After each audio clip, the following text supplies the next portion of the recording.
Actually, pinaka-concern ko talaga sa bagong AO is how to prepare budget using the DocTrack system.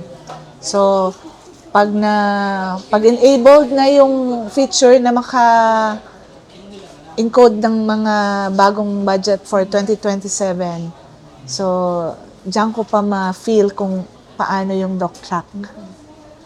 So, How was the training today, ma'am? it was so informative and very light lang at saka um, very homey lang ang dating. So, everyone can open up, everyone is free to throw their questions. Yun. No restrictions. So, everyone was just welcome to throw their questions. Thank you, ma'am. Okay.